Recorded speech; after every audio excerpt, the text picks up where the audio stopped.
This is Top Contender Boxing, where we keep it real, 100 and unbiased.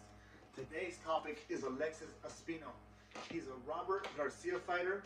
He fights off his own. We'd like to break down his last two fights, but before we break down his last two fights, we'd like to break down his stats. He's 22 years old. He's 6'1". He has 9 wins, 6 KOs, 1 tie, 0 losses. He's a super middleweight. He's a very young fighter.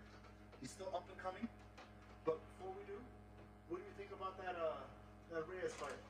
That was a good fight, even though it was a 5th round stoppage for Reyes. He got stopped.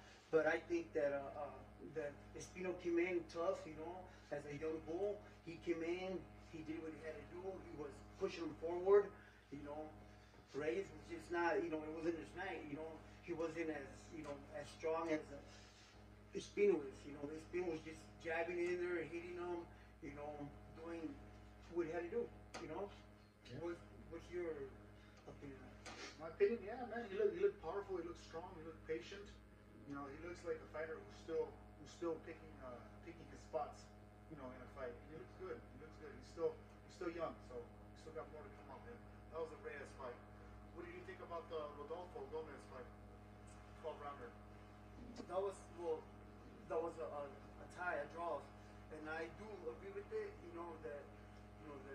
With the decision that it was a draw, because I think Gomez on the first half of the fight, he did what he had to do, and then towards the other 6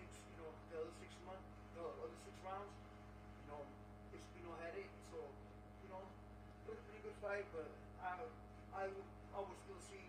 I would want to see, Espino fight something better, with more fights. But then too, Rodolfo is a veteran. Yeah. So he did fight a veteran, Yeah, he fought a man. In my eyes, he fought a man, 32-year-old who's been in there with, a lot of good fighters, and he had a lot of good fights. Almost 20 belts, and it was not a bad test for Espino. I think now he knows to work a bit harder. Knows how to push it a bit more in the gym.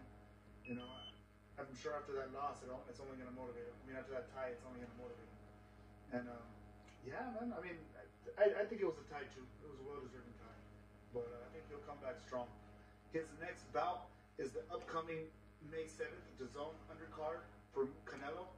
What do you think he's going to do against what's his name? Silva. Well, I think that we still haven't seen that much of both of them. So, but from what we've seen, let's just hope that that both of them go in there and do what they gotta do. But I'm pretty sure that that Espino's gonna go in there and if he goes in there how he did last 2 fights, he's gonna get the victory. Yeah. Yes. And the good thing is, I noticed that the fighter he's fighting has the same record as him. Yes. 9-0. And I think, honestly, his little wars he's been in, he can be able to finish this one. And he's going to be on a major headliner for the Canelo fight. This is where he gets to really showcase his skills and showcase everything that Robert's been showing him. It's going to look good. I can't wait. I cannot wait to see that bout, that May 7th bout. So we'll leave it there. Like and subscribe. Thank you.